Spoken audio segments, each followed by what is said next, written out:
welcome to Say Can You See? CTV welcomes you the first, third, and fifth Wednesday of the month. Here we are on GRTV. We welcome you to here every first, third, and fifth Wednesday of the month. And we have reruns every Tuesday here on Tuesdays at 6 p.m. Yes, every Tuesday, 6 to 7 Every p.m. Tuesdays at 6 p.m. Tonight we're going to talk about our hyper class system that we have in the U.S. The U.S. seems to be having this super hyper inflated class system that we have a super poor and we have the super rich, and I want to talk about it with my friends here. It seems to be getting out of control that we have no middle class anymore, and the backbone of the country used to be born on the middle class, and there is no middle class anymore. We're gonna most of our show is gonna be based on this documentary that I watched recently called Inequality for All by Robert Reich, and he was a former U.S. Secretary Labor. U.S. Secretary of Labor. Anyhow, with me today I have Gary Perrine, Mark Zaprotowski, and Ann Schweitzer. Any opening remarks from any of you? Well, I saw Elizabeth Warren. Actually, I didn't see her. I heard her on NPR on the Diana Rehm show this morning. And she's one person, and she happens to be a senator from Massachusetts. And she is saying pretty much the same thing as you said, and talking about how we have moved into the position of we're gaining on the countries who have the poorest position in the European Union. Say something like Greece in terms of the massive amount of growing poverty and the kind of that wealth gap that you're talking about. She was lamenting that the U.S. has no real manufacturing base, no real middle class base anymore, and she wonders who's talking about changing that situation. From what I see, she's talking about it, but I don't see anyone else in the. Well, you see Gary Sanders talking about it. You see just a few other people. I meant to look up the exact number, but I think we're like 37th on the list of the gap of where we are on the list. Probably in the world. In the world. I mean, we're like below like the Ivory Coast. Mm-hmm. Is that this? You mean as far as the middle class? Income inequality gap. Inequality gap. Okay. Income inequality Percentage gap. inequality, perhaps. Correct. Yeah, I think we're actually down around by 45 or 50 in the world as countries that have that inequality gap of between the richest, between the top tier billionaires and the middle class. The other countries, it's not about money, it's about the ratio between the rich and the poor. Well, I think this is the least desirable, one of the least desirable countries to live in now in what we used to consider the Western industrialized world. I mean, who would want to live in the United States as a person who was middle class or aspiring to remain or be middle class? You wouldn't want to be in this country. Maybe you'd come here if you were wealthy and you didn't really need to work or something. especially when it comes to tax breaks. I mean, you Oh, don't yeah, have to yeah. pay any taxes on your money, and Well, you it's don't- even more than that. The cost of living, you may have a lot less money in other countries, but the cost of living is so much lower, and the culture that allows you to, for instance, we were talking, I forgot who I was talking with about homeless people in other countries, in Asia. And then they said that it's okay to be homeless in Asia. You can beg in the streets in Thailand, and you can It's live. not illegal. You can live under a bridge in Thailand. You can live on the side of the road, and nobody bothers you. And here, if you're poor, they even they harass you for just trying to find a place to sleep. it's not illegal, and you don't get taxed to be homeless and poor in other countries. But here, you get thrown in jail and you get taxed. And Right, in most American cities, it's illegal to ask somebody to bum money, to bum for some change. And just recently, like last night, I watched this show on the news. I can't remember which channel, and but there is this a shanty town over on the north side of town where these people are getting kicked out because this railroad is about to take over their territory that they own. They've owned this property forever, and they know that these people live there, and they know that they've lived there for years, and they've just finally decided that they're going to kick these people out of there. And these people have lived there for years, and they've actually have built homes there. Like, these aren't just shacks. Well, that's new. So Did you In the see last this 30 last years, that night? I those kind didn't of see places. this, no. I But mean, I this- do know that we have more vacant homes and foreclosed homes. That as well. We have more than we have our homeless people. Yes, there's more empty homes than homeless people. that too in the U.S. Yes. Overall. So No, it's yeah, not, it's in not the U.S. overall. what you want to do. You don't really want to have a large homeless people, but then you want to do something else besides kicking them out of their refugee camp or wherever they're staying. There got to be some kind of better alternatives than that. Why are they kicking them out? And then you have countries like Brazil where you can, the favelas are squatted cities. They're cities that people just It's an went entire went into city. this area that nobody was living, built a home. a city and bigger somebody than built Grand a home next to them. Rapids. That it's an entire squat. Right, yeah. Squatted city. That's And bigger it's than like, Grand it's Rapids. understood They that it's can't okay kick to them do out unless they want a revolution. So Right. And And they're just, there's this little tiny spot over there past on Market Avenue on Indian Mounds Road, over past the Oh, by the river? yeah, On Market? past Market. Yeah, But see, that's all based on the United States legal system, where in other countries it is, in my mind, logical, where if somebody does something to harm themselves, there isn't somebody else to blame for that. And in the United States, the concept with these people being evicted is that they're on somebody else's land, and so if they get hurt, they could be sued for that.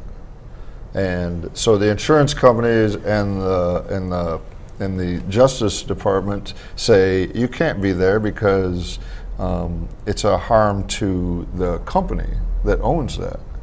And I'm just saying, in other countries, it's like if you are living on somebody else's land and you get hurt, then that's your fault. In America, they make it more of a corporate. in the past They make it more of a corporate decision. And in the past few years that I've heard that these people have lived there, it's been no big deal to the railroad system until all of a sudden they want to use this land. And now the railroad has decided to use their hand to get rid of these people off their property. But these people that live on this property don't have the law on their side. They don't have the money on their side.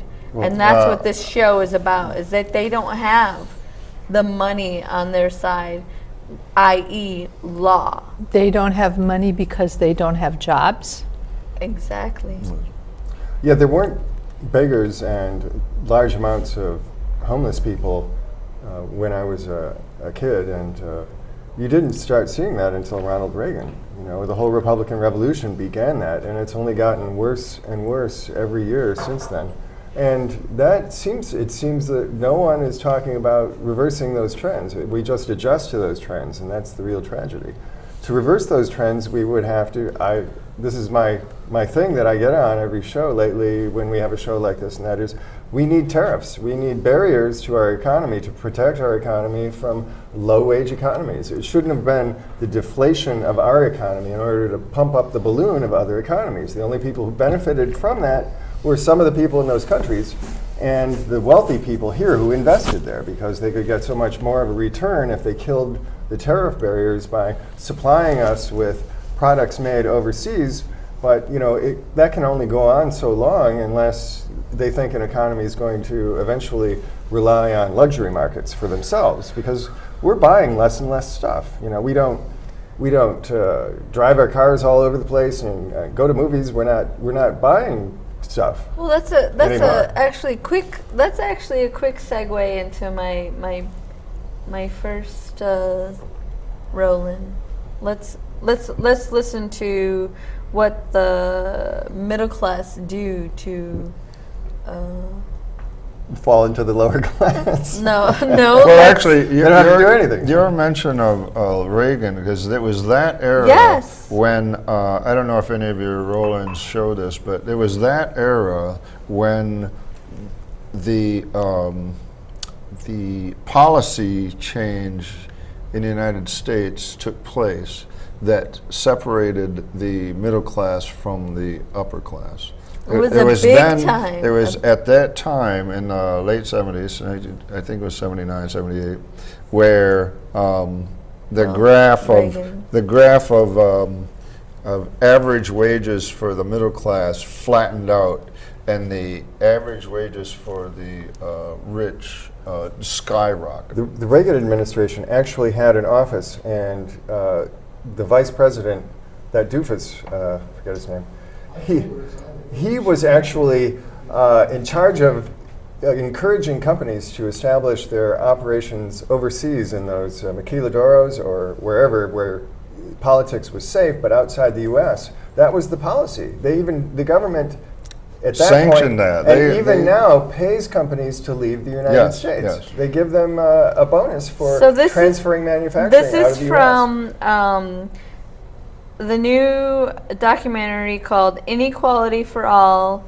from Robert Reich, former U.S. Secretary of Labor. Let's see what he has to say.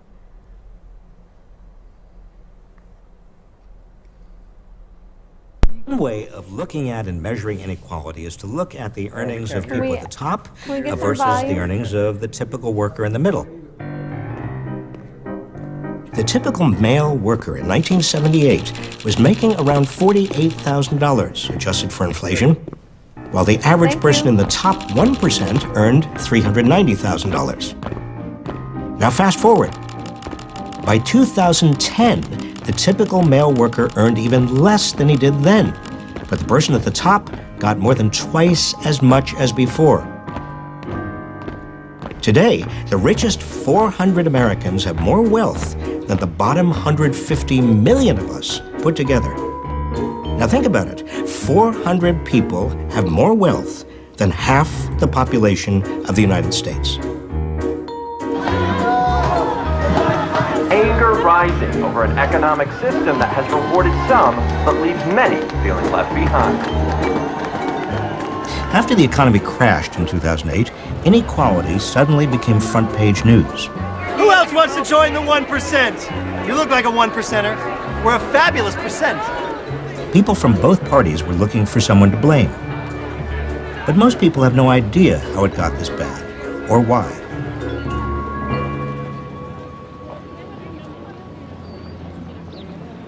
Not until the last few years have we really understood all that much about inequality. I mean, we knew the top 10 or 20% were moving in one direction and the bottom 10 or 20% was moving in another.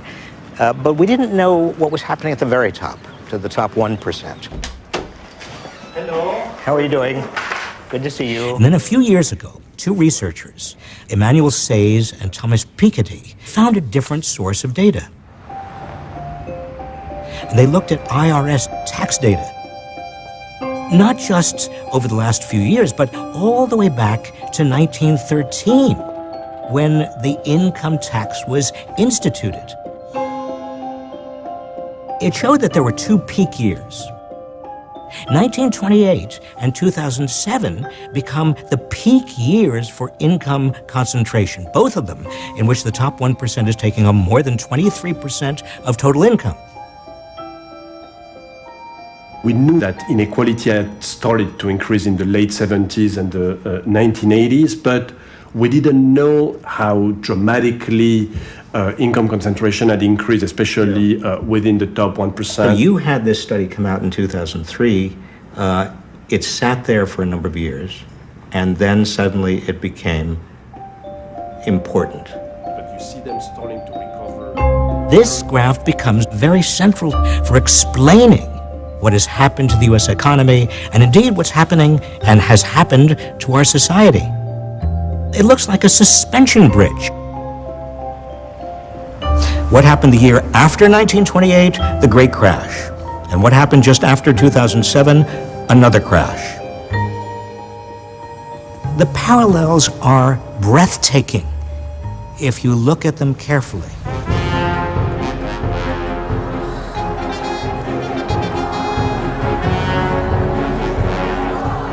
Leading up to these two peak years, as income got more and more concentrated in fewer and fewer hands, the wealthy turned to the financial sector, and in both periods, the financial sector ballooned. They focused on a limited number of assets: housing, gold, speculative instruments, debt instruments, and that creates a speculative bubble in both times. We also know that the middle class, in both periods, their incomes were stagnating and they went deeper and deeper into debt to maintain their living standards. And that creates a debt bubble. That's why you see in both these periods economic instability. What makes an economy stable is a strong middle class. Look, the most important thing to understand is that consumer spending is 70% of the United States economy. And the middle class is the heart of that consumer spending. So it's your middle class that keeps the economy going. There's no way you can sustain the economy over the long term. That's it. All right, it's a live call-in show. You can call us at 616-459-4881. Let me know what you think. Is there a gap in is there an inequality gap in the United States, or are we all equal? Is everyone equal from the lowest person to the highest person?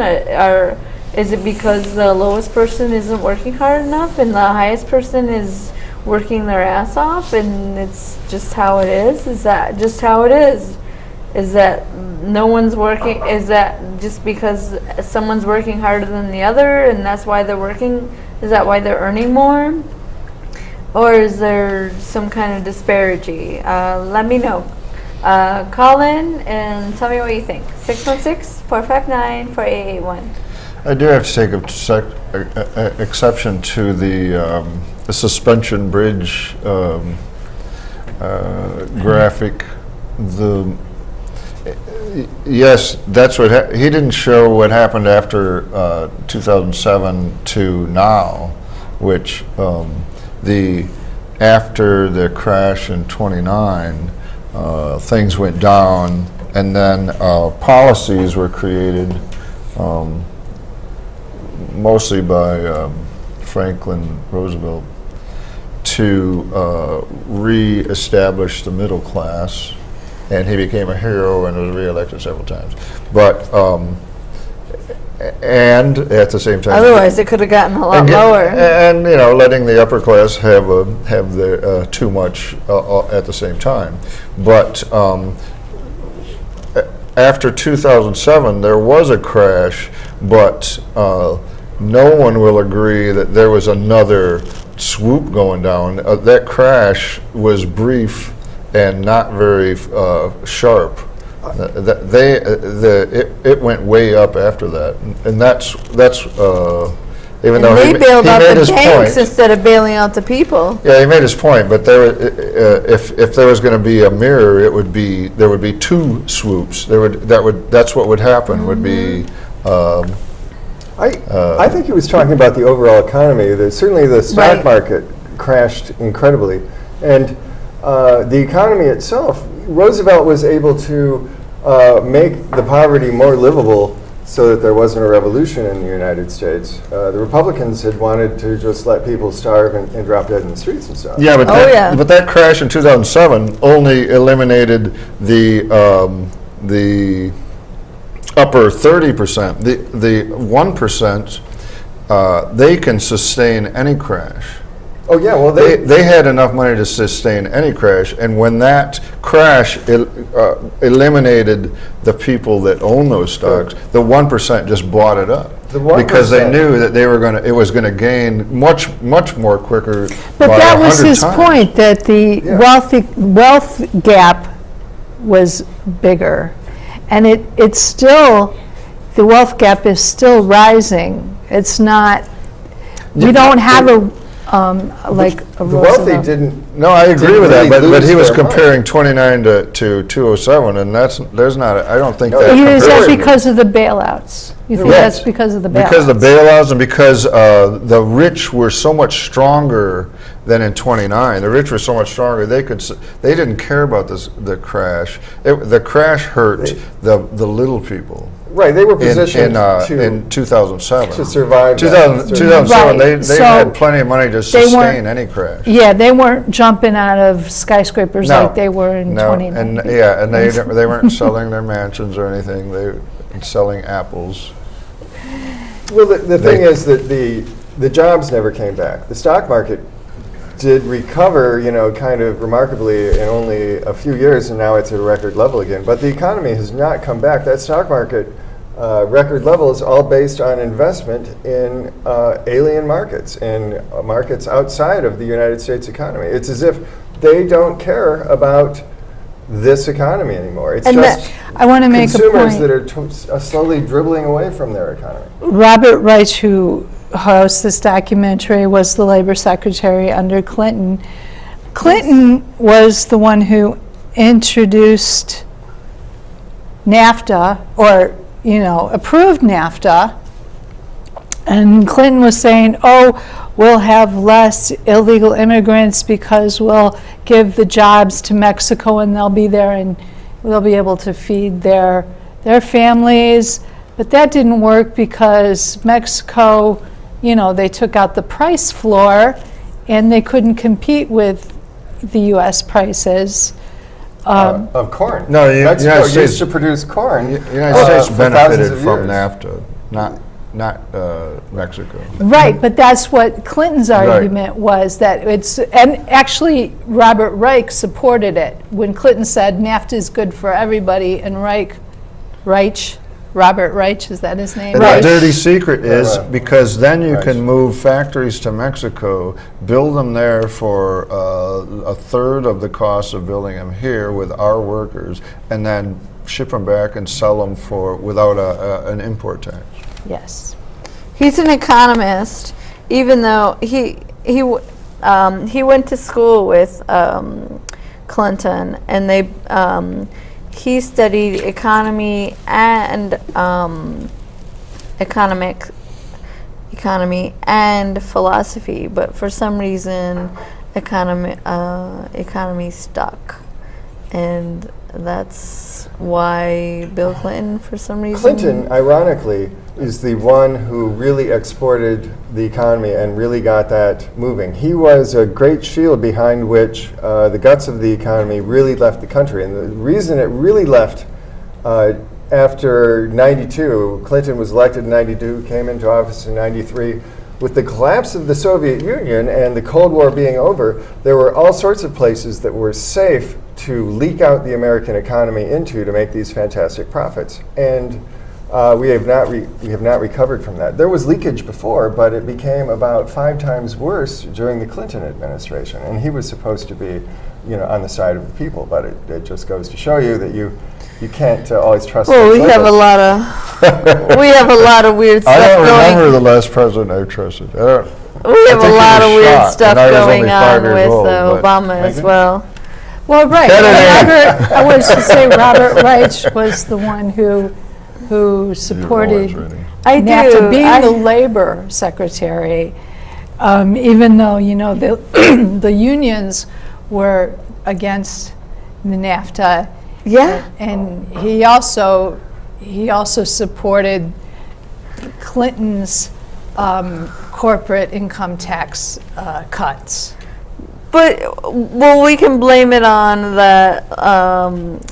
Clinton had a Republican Congress, so can we say it was the Congress that gave him the bill and that he had to sign it? Otherwise, he was going to look like I don't think bad guy. anybody involved had trouble giving the corporations a break. Nobody involved had a problem. So it was all a bunch of money. He was wrong, yes. He was wrong. He was wrong. And now Reich wants to tell us what is going to lift all boats. So we have to have stronger unions, and what else is he preaching? Which will not happen soon. That'll never happen soon. And actually, I will blame the unions. I was a member of the UAW in the late 70s, and I saw them just like rolling in money, and this is my union representatives and high on up, going to Black Lake, their exclusive resort that only special union members, were all equal, except some were more equal than others. They were very bought off. The elite. leadership I was mean, very now that much so. they're not 30% of us are not in unions. Only 7% of us are members of the union. Right. But if I think if they were can't claim not that just elitism anymore. sorry, but I think if they were forward thinking, and not just the UAW but other larger unions, if they would have had any grasp of what was going to happen, they would have shut down America and said, we don't want more money. We want you to make policies in Washington that will secure the middle class, that'll keep rewarding corporations for staying here, and taxing the ultra rich. If they would have done that, there would have been we would have had at least some kind of elongation of what happened. But suddenly, all of a sudden, everything was going overseas, and people were shutting down. I'm from Flint, so they were just shutting down factories left and right. Yeah. And for a real economy and for and so I'm blaming excuse me. The upshot is that the unions have a big part in what we're living now. They're the reason, I think. Well, our next roll-in is,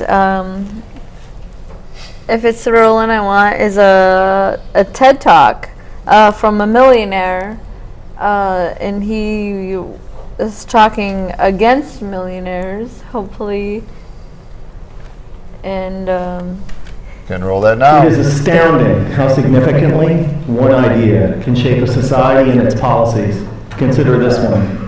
If taxes on the rich go up, we only get audio. Job creation will go It's not working down. anymore. This idea is an article of Last faith week. for Republicans and seldom challenged by Democrats, and has indeed shaped much of the economic landscape. But sometimes the ideas that we are certain are true are dead wrong. Consider that for thousands of years, humans believed that the Earth was the center of the universe. It's not. and an astronomer who still believed that it was would do some pretty terrible astronomy.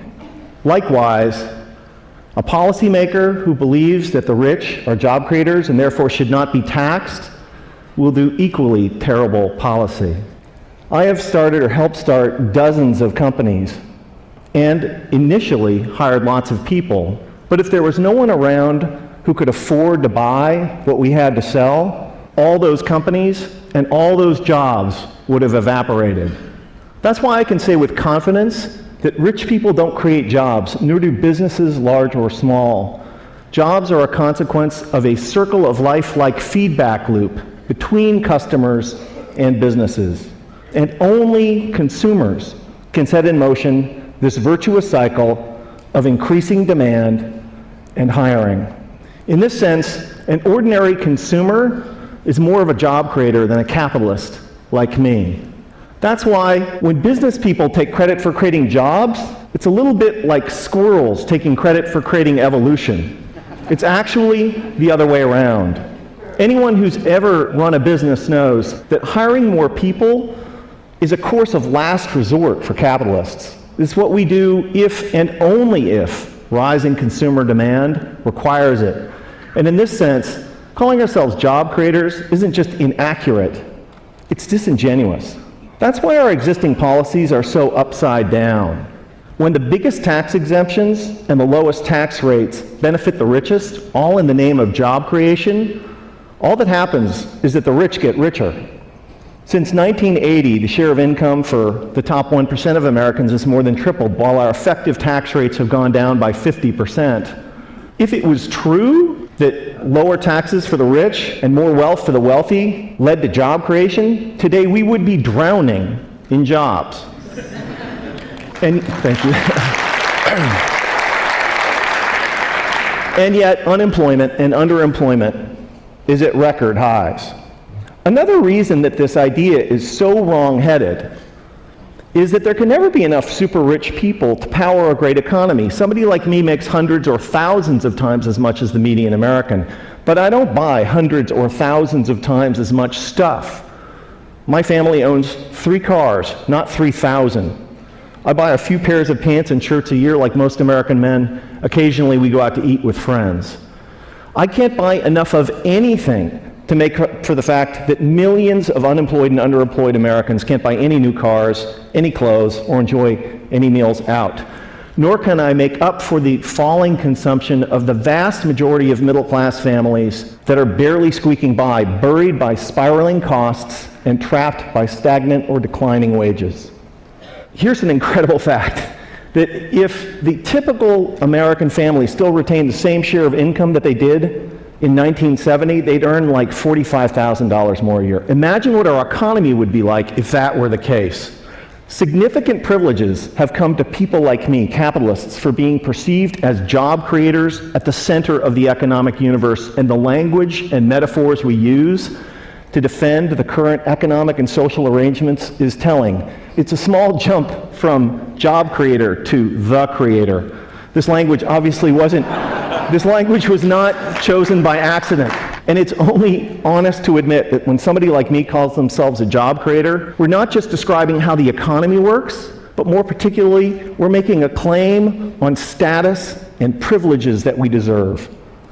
Speaking of special privileges, the extraordinary differential between the 15% tax rate that capitalists pay on carried interest, dividends, and capital gains, and the 35% top marginal rate on work that ordinary Americans pay, is kind of hard to justify without a touch of deification.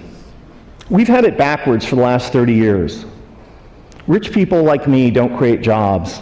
Jobs are a consequence of an ecosystemic feedback loop between customers and businesses. And when the middle class thrives, businesses grow and hire, and owners profit. That's why taxing the rich to pay for investments that benefit all is such a fantastic deal for the middle class and the rich. So ladies and gentlemen, here's an idea worth spreading. In a capitalist economy, the true job creators are middle-class consumers, and taxing the rich to make investments that make the middle class grow and thrive is the single shrewdest thing we can do for the middle class, for the poor, and for the rich. Thank you. All right, that was a TED Talk from Nick Hanauer. He was saying rich people don't create jobs, and he's saying that middle class people create jobs. So let's tax him. Let's give him some higher taxes. And he is actually saying, tax me.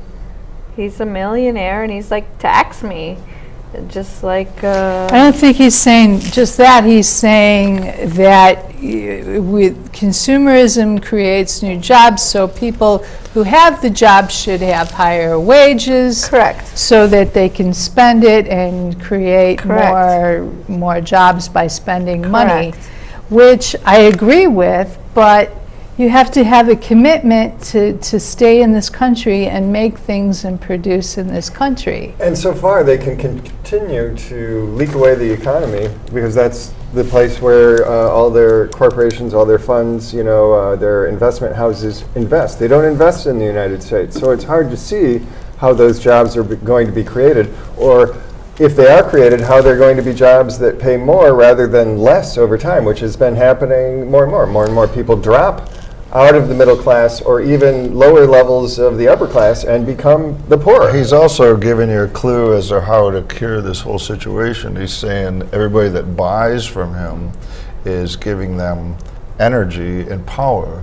And if people, if there was such a thing as a general strike in the United States, then we would have more power. If we actually had the nerve to stop buying, just stop. I've said this It's going to happen anyway. Yeah, that's the answer. If you give them $1, they'll take it. Unions are turning into worker co-ops. Do you remember the film by Michael Moore? I think it was Capitalism. A love story. The Capitalism, Republic, a love story. the Chicago. Do you remember the Chicago company Republic Door and Window? Yes. They had a story where the bank foreclosed on the business in the building, and all the employees locked themselves in for at least a weekend. I think it was more. Said, we're not moving. You either give us our jobs, or let us keep our jobs, or give us the money. We're not doing it. Yeah. And eventually, they did held out, and they opened the business, and the business stayed open. Well, since then, they have, I don't know what happened, but they have become a worker co-op, and they are worker owners now. And in a worker co-op, the person with the most seniority or the highest paid manager does not make more than 6 times what the lowest paperwork, where in these corporations, like 300 plus. These corporations, it's 300 times more, and it's since 2008, it is still going up. They are still paying themselves and still getting more bonuses. Well, in 1970, and then getting it was about fired 16 times and more. getting that kind of a bonus, and still getting a bonus. Right, and losing money for the company. I mean, when the company loses money, they still get their 300 times. Or in the example of the banks doing a poor job, the United States bailed them out with billions of dollars. Yeah.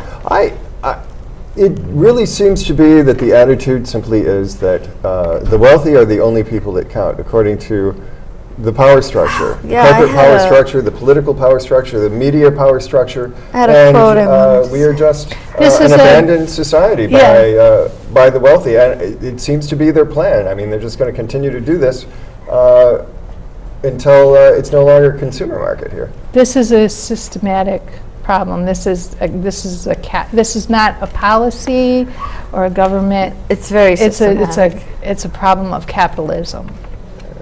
I think when capitalism in the U.S. no longer saw barriers to the world's resources and the world's labor pools, it said, whoopee, this is the nirvana of American capitalism. We will fan out across the globe. We don't need the U.S. to protect us from communist revolutions anymore. So it's exactly when it happens. Well, there are first world countries that the populace, when they're upset with their government, they take to the streets. They don't think twice about it. I'm not going to work today. We're going to sit here until we get this garbage problem worked out, or this And we're no longer that way. problem with the college We haven't for professors quite a while. work out, and no, when does that happen in the United States? Not since the 60s. It's not it since the seems, or 60s, early but I 70s. do hear a lot of college campuses are forcing them to de-invest or divest in oil, gas, and coal companies. So I mean, at least that's one thing. All right, let's hear what Steve has to say about what's going on. Steve What- Caller. Hi, Steve. Maybe Steve needs to get away from the TV set. I think perhaps he left his TV set on. Perhaps we can hear him now. Go ahead, Steve. Do you have a question Steve? or comment? Steve, hello. Hello, can you hear me? Yes, Steve. Oh, what a terrible dog. It's feedback. Oh, that's Are you? noise. Keep Do you have your trying. TV Oh, that's a on? little Turn better. the TV on. Can you hear me? Yes, barely. You're far, far away. Okay. Go ahead. Now, I'm hearing a lot about oligarchy, and someone asked me today, what's the difference between a plutocracy and an oligarchy? I Your said, tiny, well, I tiny think they're both voice. a form of kleptocracy, but I was hoping maybe you could enlighten us. And, What's the difference between a explain, plutocracy and an oligarchy? How plutocracy, oligarchy. No, he's asking. Oligarchy is ruled by the few. Stop ripping Well, he everybody knows the off. difference. An oligarchy, a I mean, kleptocracy. those are all names for the same thing, right? I mean, I'll take the answer off the air. I can't. The phone is terrible. Well, obviously, an oligarchy is ruled by the few, and that's like the 400 who have as much as the half the United States. That's an oligarchy, but it's also a plutocracy because obviously these are the people who really matter, rather than all the 150 million voters in the United States. So that's plutocracy, ruling by money, and kleptocracy. Obviously, they can arrange financial products that most people buy and then rip them off, and then they still get bailed out by the government because they have a plutocracy, and they're an oligarchy, and then they also operate a kleptocracy. So they're all one. You don't have in a the United dictionary? States. And we are the victim non-ocracy because we, the victims, do not rule in this situation. We're just the victims. I call them the people who are dead on the floor. But thank you for calling. Thank you, Steve, for calling. I want to remind everybody that it is a live call-in. It's 616-459-4881. We don't mean to occupy all your time with boringness, but I do believe we have another roll-in. Can I say something real quick? Sure. This is real quick. Quick. We were talking about demonstrations and stuff. I have a friend that we talk about this a lot, and we agreed that when everybody just didn't become enraged when the United States bailed out those banks, that the populace was never going to take to the streets. They were never going to do anything to try to coerce the government to do their bidding, their voting, what they wanted. And it reminded me of the Occupy Wall Street Right. movement, where I don't know if you remember, early on there were people that wanted to throw bricks and cause a stir, and they were pounced on and said, no, we're going to do this peacefully. And where are they now? Everyone disappeared. I don't think there's. I'm just saying, I don't think a peaceful transition can happen. It's only going to be with some kind of force. Well, the French would have gone and protested, and there would have been some battling with the police with batons and stuff in the streets. Maybe one or two people might get killed, several hundred or several thousand injured, black eyes, broken noses, stuff like that. But that's how the French don't have this kind of thing happen to them. Right. So you know, if you're being killed over and over again, at some point you've got to at least be willing to have some kind of conflict in the streets. But we're so, you know, war on terror, homeland security, national security state that I think that if we did do that, We're we willing might to see die a for real everybody else, reaction. but we're not willing to die for ourselves. We would see a police, military reaction against it. I believe, yeah, I agree. I think that, I don't think. We're not as free as the French, unfortunately. Or the Ukrainians. We're not free at all. Or even the British. Okay, It's an so you're illusion. making my point. There's think no so, way yeah. we're just being oppressed and suppressed, and there's nothing that's going to happen unless it's violent. There's nothing. To some degree, perhaps, you know. I mean, there's not. I'm not gonna- advocating it. You're not. None of us are advocating No, I'm it. not saying. I'm not saying that. I'm just saying it's a fact. It's a fact. It may be a There's fact. not. It may be a fact. There's not. You can march. They will love to see you march up and down the streets all day long. We have and it become- doesn't mean shit. It's fine as long as you don't hurt The cash anybody. register keeps going while they're marching. as long as the cash you're walking register by keeps the flowing. coffee shop and you're buying To a the coffee and a pair of plutocracy, shoes. oligarchy, you know, the 400, we are another species. We're not even in this same country as they are.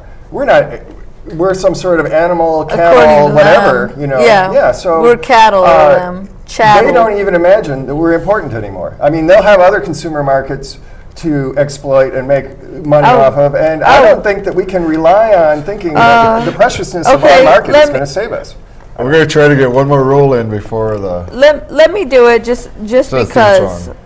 Yeah, let me just run this last thing from Robert Reich. Roll it. We're going to try to explain the mystery of why He's a very little inequality has voice. been widening. The very little Turn it up. The man. economy is growing all of this time. The economy continues to grow. Look, here is gross domestic product growth from 1929 to 2011.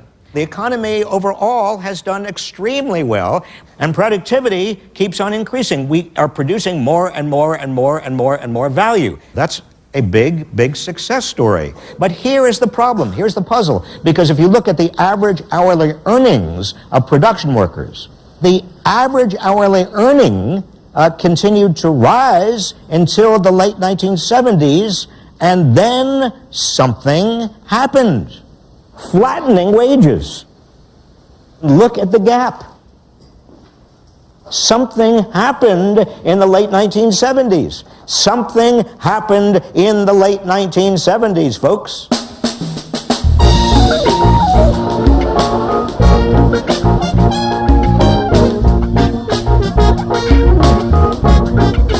In the late 1970s, I was at the Federal Trade Commission.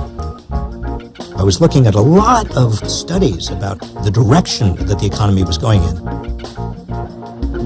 More of American manufacturing was beginning to move abroad. There was the beginnings of a technological revolution. Financial markets were becoming a little bit more powerful. There was a move to deregulate. Well, you connect the dots, and all of these begin to look as if they're connected somehow to this widening inequality. For example, we knew that labor unions were declining, and that decline mirrored almost exactly the decline in the middle class's share of national income. The hard part is stepping back and seeing the big picture.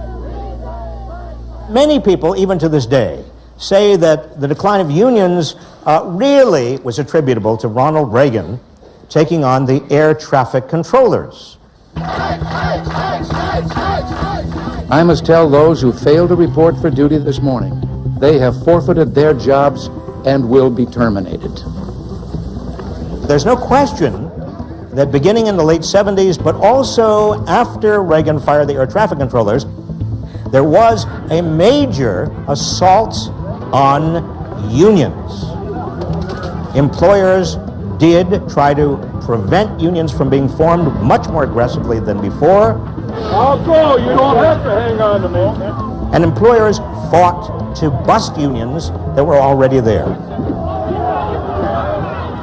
But maybe they were doing so because they felt they had to in order to maintain their competitiveness, given so many other companies that were non-union in the United States and also many companies abroad, the major underlying issue was two interrelated things: globalization and technology.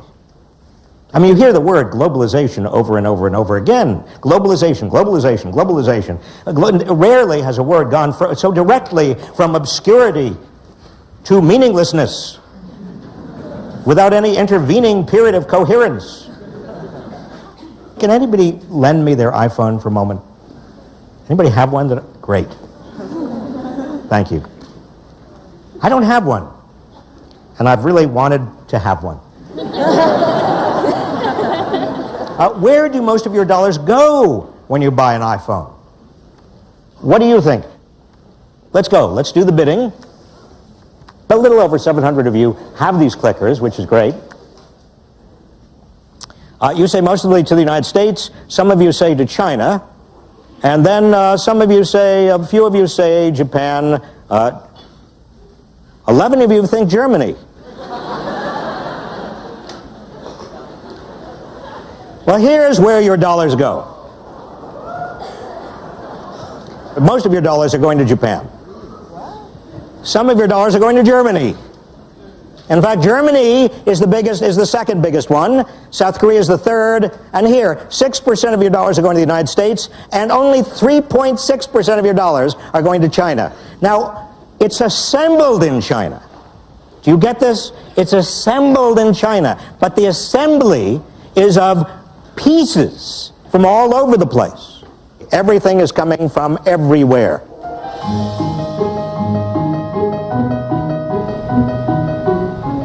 I want my students to see it's not just cost of wages or labor, it's also which country's workers add what value.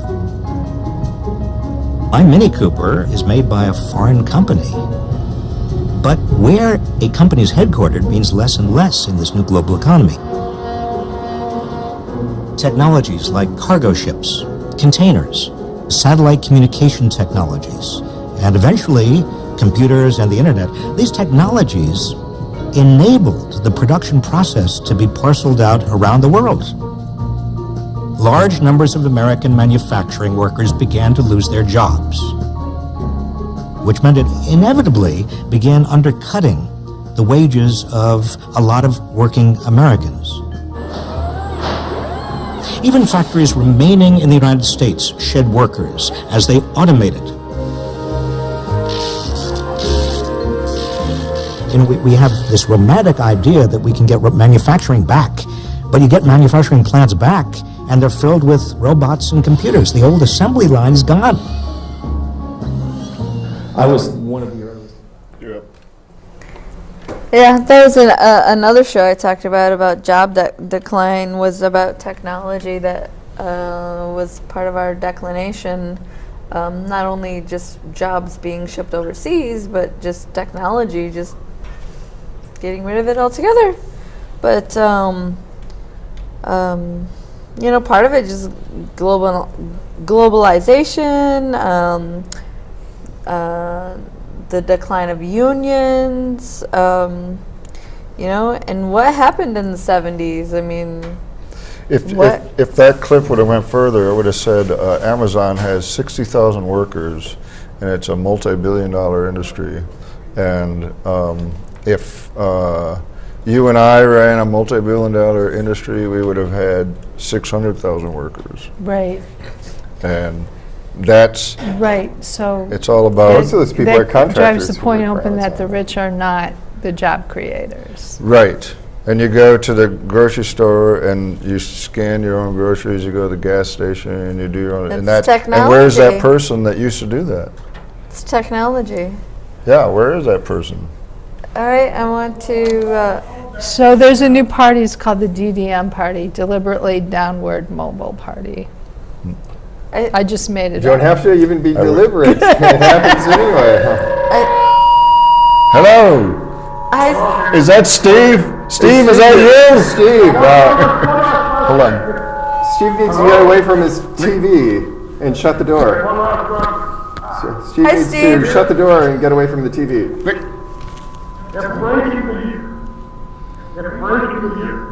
breaking the union for the victory for the Democrat will the end of net neutrality be the bigger victory for them. I'll take the answer off here because I can't hear. Did you hear him? You might have to That makes repeat- two of us. You might have to Or repeat five that. of us. There's two What was weird- what was distorted?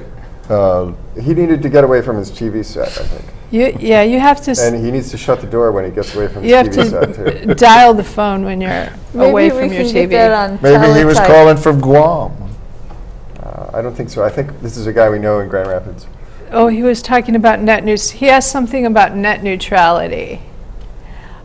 Well, it's just another way of making us pay more and more for something that we already have, all the way to the point where more and more of us drop out of that market as consumers. You know, it's just more of the same thing we've been seeing.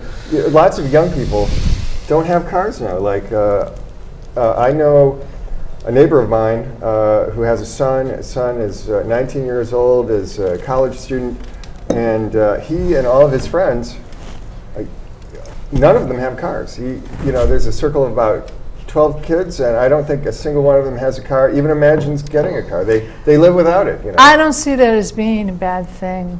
Well, but see, there are other things that they're not doing. They're not really. Well, he does buy pizza, but Are we how do you have a done? consumer market if you're not actually participating? Thank you all for you're watching. participating as the economy? You don't, but then you We'll save the. see you all you make it up in by 2 saving weeks. the environmental. Correct. Thank you for Yeah. watching. Say, We can should you be able to see? do both. But You doesn't seem to be yes. happening, That's does why it? I'm creating a new party, the deliberately downward mobile party. But it's happening anyway.